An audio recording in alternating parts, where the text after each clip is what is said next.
उत्तराखंड वासियों को भारत वापस लाने की मुहिम तेज। मिडिल ईस्ट में युद्ध के बीच फंसे उत्तराखंड वासियों का शासन ने मांगा ब्यौरा। एसडीएम एसपी को जारी किए निर्देश। गैस सिलेंडर न मिलने से गीता कुटीर आश्रम से संत भूख से परेशान। 1974 के बाद पहली बार गीता कुटीर बंद कर रहा है भोजन सेवा। इस बार 800 से 1000 संत रह जाएंगे भूखे। Indian cricket spinner Kuldeep Yadav ने वंश का संग शादी की। भारतीय क्रिकेट से जुड़े कई दिग्गज हुए शामिल। मसूरी में शादी समारोह संपन्न हुआ। उत्तराखंड में भारी बारिश का अलर्ट जारी किया गया। मौसम विभाग ने जारी की चेतावनी। 5 जिलों में बारिश, आंधी और ओलावृष्टि का ऑरेंज अलर्ट जारी किया गया।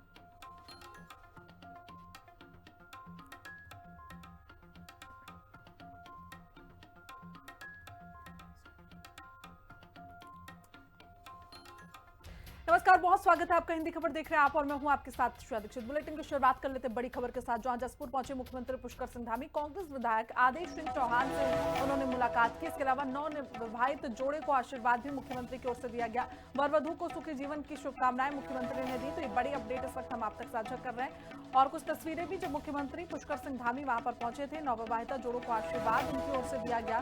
तो जसपुर दौरे पर मुख्यमंत्री पुष्कर सिंह धामी, ऐसे में वर वधू से वो मिले, उनको आशीर्वाद उनकी ओर से दिया गया।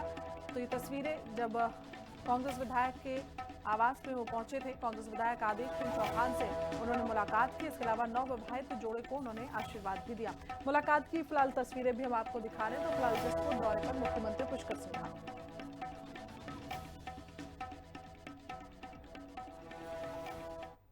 पश्चिम एशिया के कई देशों में रह रहे उत्तरकाशी जनपद समेत उत्तराखंड के मूल निवासियों को भारत वापस लाने के लिए शासन ने वितरण मांगा है। और इस संबंध में अपर जिलाधिकारी मुक्ता मिश्रा की तरफ से जिले के पुलिस अधीक्षक, उप जिलाधिकारी और जिला सूचना अधिकारी को आवश्यक निर्देश जारी किए गए हैं।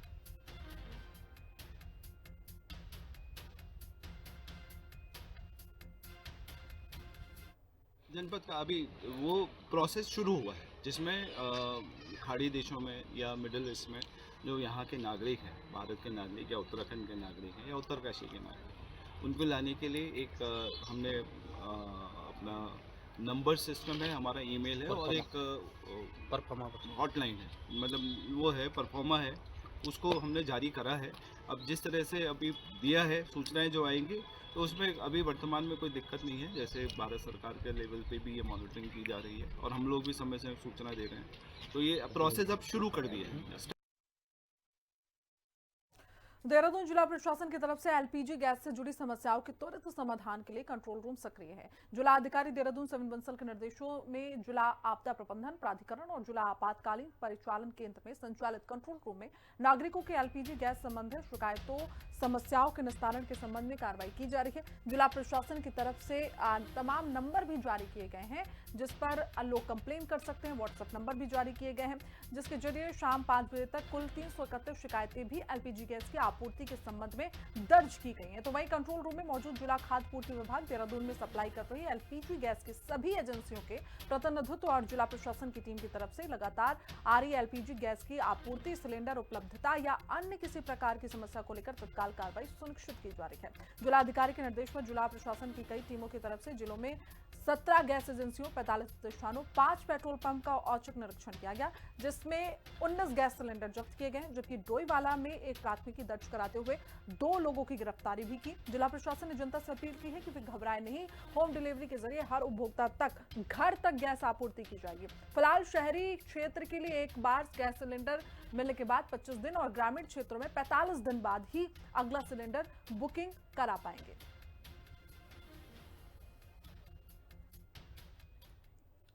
आगे बढ़ जाते खबर विकासनगर से, जहां जिलाधिकारी देहरादून सविन बंसल के सख्त निर्देश और जिला पूर्ति विभाग के आदेश के बाद तहसील विकासनगर क्षेत्र में पूर्ति निरीक्षक की तरफ से होटल, ढाबों और ठेली पर उपयोग किया जा रहा है घरेलू गैस सिलेंडर पकड़ने के लिए छापेमार कार्रवाई की गई। पूर्ति निरीक्षक राहुल वर्मा, राखी वर्मा, जितेंद्र रावत, विजय और इंडियन गैस एजेंसी से वीरेंद्र मोहन की तरफ से टीम बनाकर कार्रवाई के दौरान अलग अलग होटल, ढाबों और ठेली से 12 घरेलू गैस सिलेंडर मिलने पर उन्हें जब्त कर लिया गया।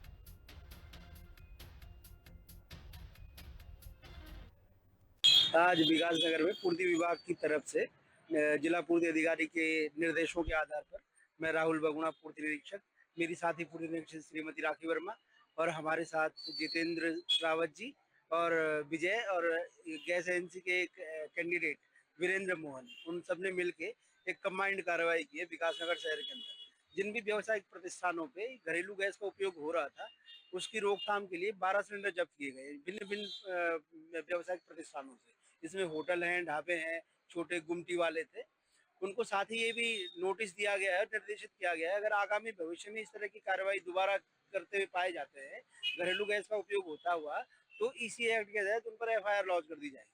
आज जब्त कर दिए गए हैं और उनको चेतावनी दे दी गई है।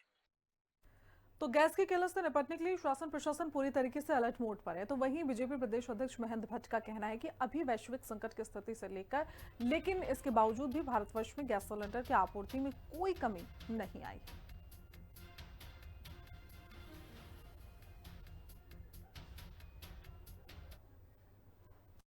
देखिए, वैश्विक संकट है, हम सब लोग इस बात को समझते हैं।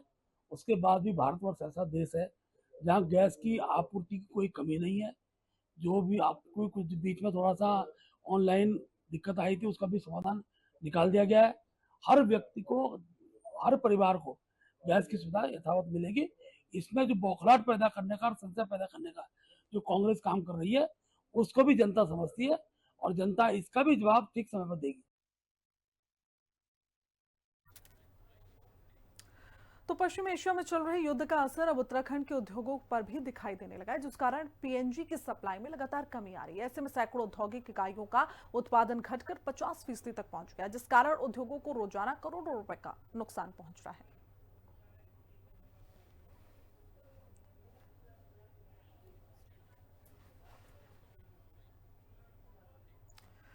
धर्मनगरी हरिद्वार स्थित गीता कुटीर आश्रम में कई सालों से सैकड़ों की संख्या में गंगा किनारे रह रहे साधु संत भोजन करते हैं, लेकिन अब गैस सिलेंडर न मिलने की वजह से बंद होने की कगार पर नजर आ रहे हैं। और इसके बाद 800 से 1000 साधु संत भोजन उनको ना मिलने के कारण भूखे रहने को मजबूर हैं। जिसके बाद साल 1974 से ये आपको बताते चले शुरू किया गया था। भिक्षुकों की सेवा करते आ रहे हैं। गीता कुटीर आश्रम ने इतने सालों में कभी भी भोजन सेवा को बंद नहीं किया, लेकिन एक हफ्ते से गैस सिलेंडर ना मिलने के कारण अब गीता कुटीर को भोजन सेवा बंद करनी पड़ेगी, जिसके बाद करीब 1000 साधु संतों को भोजन नहीं मिल पाएगा। गीता कुटीर का अन्न क्षेत्र पिछले 50 वर्षों से निरंतर चल रहा है। कोरोना काल में भी गीता कुटीर में अन्न क्षेत्र बंद नहीं हुआ। बैठाकर भोजन तो नहीं कराते थे, बट उनको पैकेट बना के बांटते थे। और अब स्थिति ये आ गई है कि हमारे पास जो स्टॉक में थे सिलेंडर वो खत्म हो चुके हैं।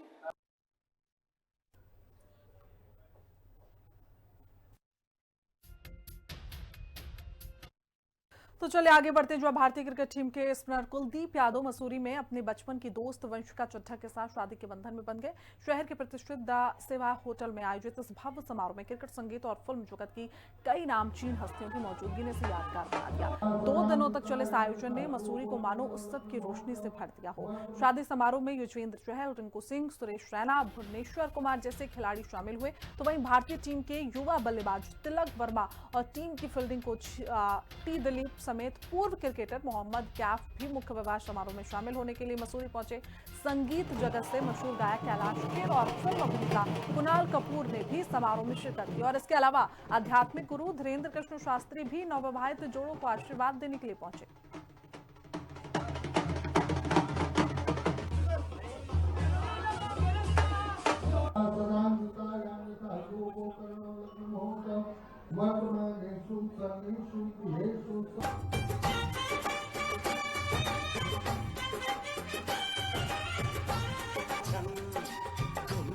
में गोरी है सहरे में साजन, जहाँ भी ये जाए मेरे दिल में दुआ दी है मेरे यार। तो चलिए आगे बढ़ जाते। बड़ी जानकारी। जवाहर की पैड़ी के पास सुभाष घाट पर हादसा हुआ। नहाने के 27 साल के युवक गंगा में बह गया। दिल्ली से हरिद्वार घूमने गया था उषव जौहरी। तेज धारा की चपेट में आने से ये बड़ा हादसा हुआ है। तो बड़ी जानकारी हम आप तक साझा करें। घटना का लाइव वीडियो भी अब वायरल हो रहा है। पुलिस और जल पुलिस का सर्च ऑपरेशन फिलहाल जारी है। ऐसे में गोताखोरों की टीम लगातार तलाश में जुटी हुई है। ये बड़ी अपडेट इस वक्त हम आप तक साझा कर रहे हैं, जहां गंगा में डूब गया युवक जिसकी उम्र लगभग 27 साल बताई जा रही है। फिलहाल पुलिस और जल पुलिस का सर्च ऑपरेशन लगातार जारी है। हालांकि पैड़ी के पास सुभाष घाट पर यह हादसा हुआ है। नहाने गया था 27 साल का युवक, जो कि गंगा में बह गया और ऐसे में दिल्ली से हरिद्वार घूमने गया था उस वक्त जौहरी, जिसका वीडियो सोशल मीडिया पर वायरल हो रहा है। तो पानी का बहाव तेज था और इसी कारण उस वक्त जौहरी पानी में डूबा और उसका लाइव वीडियो भी देखिए अब सामने आ चुका है। हालांकि अब पुलिस प्रशासन लगातार गंगा में ढूंढने की कोशिश कर रही है, लेकिन अभी तक फिलहाल उस शव का कोई भी पता नहीं लगा। तो वह ऋषिकेश श्यामसु पुलिस चौकी क्षेत्र अंतर्गत शिवाजी नगर की मेन रोड पर खड़ी एक मैक्स बुलेरो चोरी हो गई। पीड़ित ने पुलिस को तहरीर देकर चोरी करने वालों के खिलाफ मुकदमा दर्ज कर कानूनी कार्रवाई की मांग की है। चोरी हुए वाहन को वापस दिलाने की गुहार भी लगाई गई। पुलिस ने शिकायत मिलने के बाद मामले में जांच और कार्रवाई शुरू कर दी है। वाहन चोरी की घटना सीसीटीवी कैमरे में भी कैद हुई।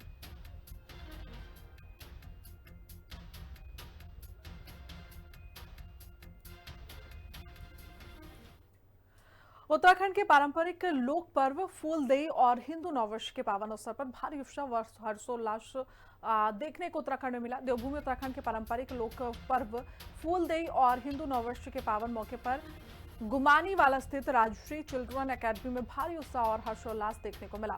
ऐसे में आपको बताते चले कि विद्यालय परिसर से लेकर क्षेत्र की गलियों तक चारों ओर उत्तराखंड की संस्कृति और परंपराओं की झलक दिखाई दी। हिंदू कैलेंडर के अनुसार चैत्र मास के पहले दिन मनाए जाने वाले इस लोक पर्व को लेकर बच्चों में सुबह से ही खासा उत्साह दिखा। नन्हे मुन्ने बच्चे रंग बिरंगी टोकरियों में ताजे फूल भर कर घर घर पहुंचे और लोगों की देहलियों पर फूल बिखेर कर सुख समृद्धि की कामना की। बच्चों के चेहरे पर इस पर्व को लेकर एक अलग ही चमक और बेसब्री भी दिखाई दी। क्षेत्रवासियों ने भी बच्चों का स्वागत खुले दिल से किया।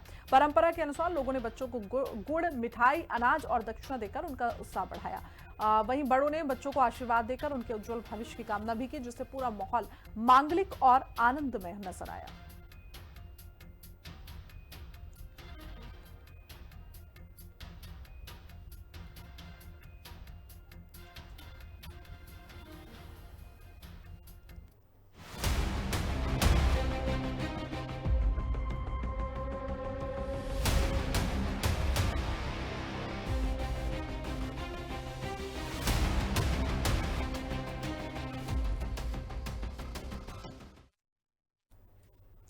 देहरादून स्मार्ट सिटी परियोजना पर कैग की रिपोर्ट ने कई गंभीर अनियमितताओं का खुलासा किया। ऑडियो में पाया गया कि 2.93 करोड़ रुपए के कार्य बिना टेंडर के कराए गए।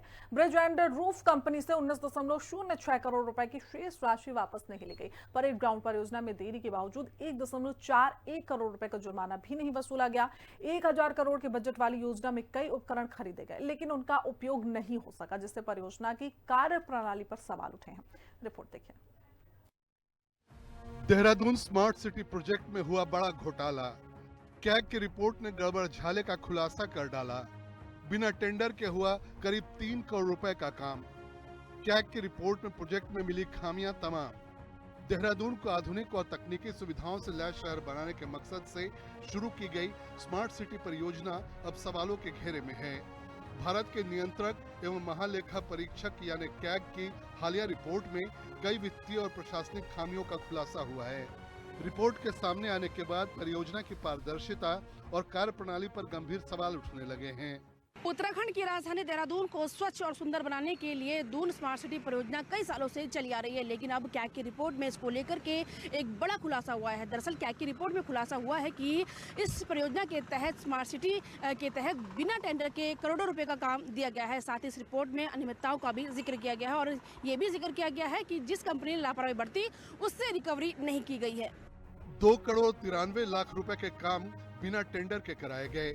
कैग की ऑडिट रिपोर्ट के मुताबिक स्मार्ट सिटी परियोजना के तहत 2 करोड़ 93 लाख रुपए के काम बिना किसी औपचारिक टेंडर प्रक्रिया के कराए गए, जबकि सार्वजनिक परियोजनाओं में टेंडर प्रक्रिया को पारदर्शिता के लिए जरूरी माना जाता है।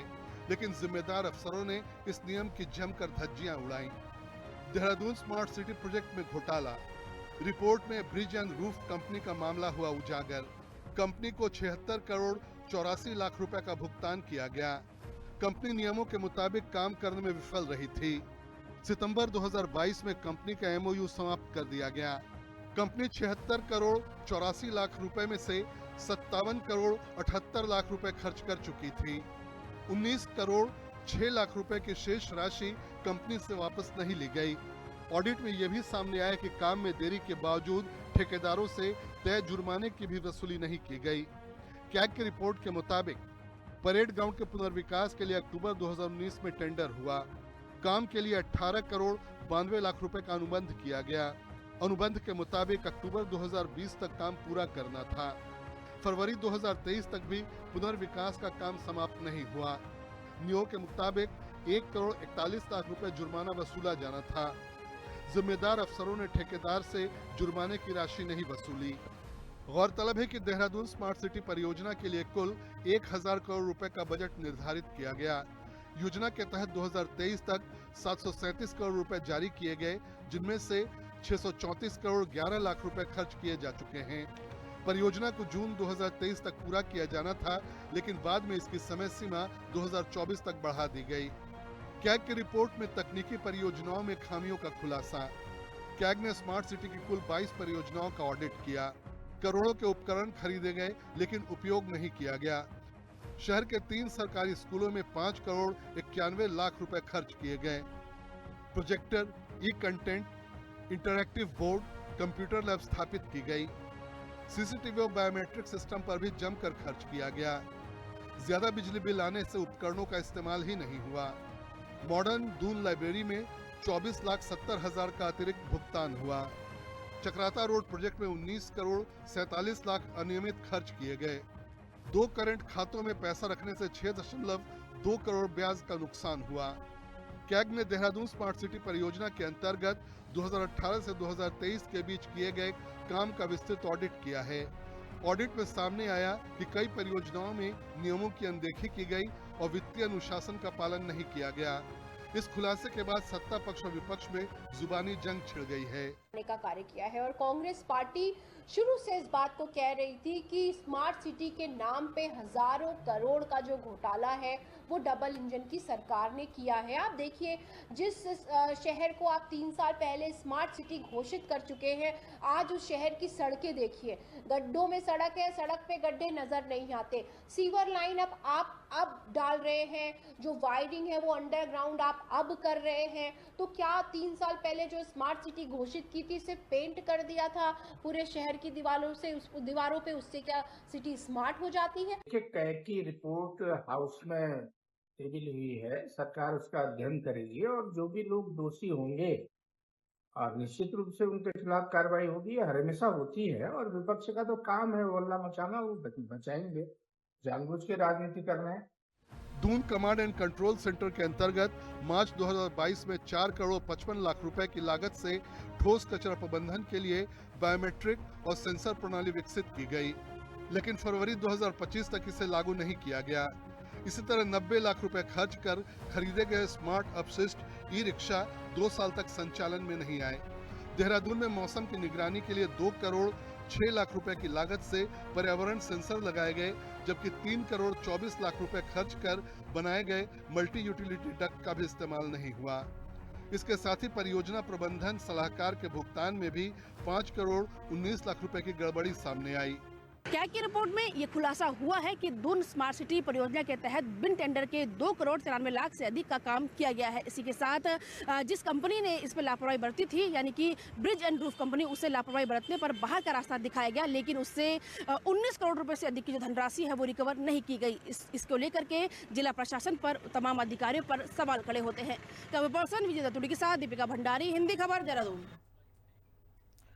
उत्तराखंड में अवैध खनन के खिलाफ सरकार की सख्ती एक बार फिर से सामने आ गई। हरिद्वार जिले के इकबालपुर क्षेत्र में अवैध खनन से जुड़े एक ऑडियो के वायरल होने के बाद मुख्यमंत्री पुष्कर सिंह धामी के निर्देश पर पुलिस प्रशासन ने तत्काल कार्रवाई करते हुए इकबालपुर पुलिस चौकी में तैनात पूरे स्टाफ को निलंबित कर दिया है और इस कार्रवाई को सरकार के भ्रष्टाचार और अवैध गतिविधियों के खिलाफ जीरो टॉलरेंस की नीति का उदाहरण बताया जा रहा है। कांग्रेस का कहना है कि मामले पर कार्रवाई तब की गई जब ये उजागर हो गया है। रिपोर्ट देखिए।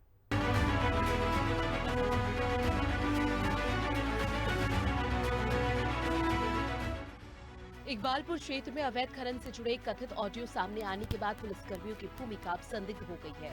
मामले की गंभीरता को देखते हुए हरिद्वार के वरिष्ठ पुलिस अधीक्षक ने तत्काल प्रभाव से चौकी प्रभारी समेत कुल 6 पुलिसकर्मियों को निलंबित कर दिया। साथ ही पूरे मामले की विस्तृत जांच एसपी देहात को सौंप दी गई, ताकि ये स्पष्ट हो सके कि अवैध खनन के नेटवर्क में और कौन-कौन लोग शामिल हैं। मुख्यमंत्री पुष्कर सिंह धामी ने इस कार्रवाई को लेकर स्पष्ट संदेश दिए हैं कि राज्य में किसी भी स्तर पर अवैध खनन, भ्रष्टाचार या अनियमितता को किसी भी कीमत पर बर्दाश्त नहीं किया जाएगा। उन्होंने अधिकारियों को निर्देश दिए हैं कि कानून के खिलाफ काम करने वालों पर सख्त से सख्त कार्रवाई की जाए, चाहे वो कोई भी क्यों न हो। धामी सरकार पिछले कुछ समय से अवैध खनन के खिलाफ लगातार अभियान चला रही है और कई जिलों में प्रशासनिक स्तर पर कार्रवाई भी की गई है। सरकार का कहना है कि राज्य के प्राकृतिक संसाधनों की सुरक्षा और पारदर्शी व्यवस्था बनाए रखना उसकी प्राथमिकता है। मुख्यमंत्री पुष्कर सिंह धामी कई मंचों से ये भी दोहरा चुके हैं कि उत्तराखंड में सुशासन और जवाबदेही को मजबूत करने के लिए सरकार लगातार सख्त फैसले ले रही है। इकबालपुर चौकी के पूरे स्टाफ को निलंबित करना भी इसी दिशा में उठाया गया एक बड़ा कदम माना जा रहा है। आज आपको पता है जिस तरह खनन में सरकार की नीतियों से आय कई गुना बढ़ी है। जो 300 कुछ करोड़ हुआ करती थी वो आज 1000 करोड़ से ऊपर खनन से आए हैं। इसके अलावा 82 करोड़ रुपया फाइन के रूप में भी वसूल किया गया। और माननीय उच्च न्यायालय के निर्देश पर एक हाईकोर्ट के रिटायर्ड जज, एक रिटायर्ड IAS सीनियर और एक सीनियर IFS ऑफिसर और एक पर्यावरणविद, 4 लोगों की कमेटी भी है जो भी इसको देखती है। ऑनलाइन शिकायत पोर्टल भी है और उसके अलावा जिला स्तर पर जिलाधिकारियों की अध्यक्षता में कमेटियाँ हैं। तो और आप किसी भी शिकायत पोर्टल पर आप शिकायत कर सकते हैं। सरकार निश्चित रूप से उसकी जांच कराती है और इसीलिए खनन को लेकर के हमारी जो नीतियाँ हैं पारदर्शी नीतियाँ हैं और इसीलिए जो है खनन से आय की वृद्धि भी हुई है। हालांकि इस कार्रवाई को लेकर विपक्ष ने सरकार पर निशाना साधा है। विपक्षी दल कांग्रेस के नेताओं का कहना है कि ये कदम तब उठाया गया जब मामला सार्वजनिक हो गया। उनका आरोप है कि राज्य के कई इलाकों में अवैध खनन लंबे समय से जारी है और स्थानीय स्तर पर खनन माफियाओं को राजनीतिक संरक्षण मिलने के आरोप भी समय समय पर सामने आते रहे हैं। कांग्रेस नेताओं का कहना है कि सरकार को केवल एक चौकी पर कार्रवाई कर अपनी जिम्मेदारी पूरी नहीं समझनी चाहिए, बल्कि पूरे राज्य में अवैध खनन के नेटवर्क पर व्यापक स्तर पर कानूनी कार्रवाई करनी चाहिए। उनके मुताबिक यदि सरकार वास्तव में सख्त है तो खनन माफिया और उनसे जुड़े प्रभावशाली लोगों के खिलाफ भी समान रूप से कार्रवाई होनी चाहिए। देखिए, हरिद्वार में जो अवैध खनन का मामला प्रकाश में आया है, उस मामले में पूरे प्रकरण में अगर आप नजर डालेंगे तो आप पाएंगे कि पूरे राज्य की सरकारी व्यवस्था से लेकर के पुलिस व्यवस्था सारी की सारी खनन माफियाओं से मिली हुई है। और खनन माफियाओं से एक प्रकरण ही एक ऐसा है जिसमें गलती से, पुलिस की गलती से ये मामला प्रकाश में आ गया, ऑडियो वायरल हो गया। लेकिन ये पूरे प्रदेश के अंदर हो रहा है, केवल हरिद्वार में नहीं। हरिद्वार में, देहरादून में, विकास नगर में, पूरे पहाड़ के नालों में, खालों में, नदियों में, सब जगह, गढ़वाल मंडल में, कुमाऊं मंडल में, सब जगह अवैध खनन की लूट मची हुई है। फिलहाल इकबालपुर मामले में पुलिस की जांच जारी है और प्रशासन का कहना है कि जांच के आधार पर आगे की कार्रवाई की जाएगी। वहीं सरकार इस कदम को कानून व्यवस्था और पारदर्शिता बनाए रखने की दिशा में एक सख्त और निर्णायक संदेश के रूप में पेश कर रही है। शुभांगी भट्ट के साथ दीपिका भंडारी, देहरादून, हिंदी खबर। और इसी के साथ बुलेटिन में बस इतना ही। देखते की तमाम जानकारी के लिए देखते रहिए हिंदी खबर। नमस्कार।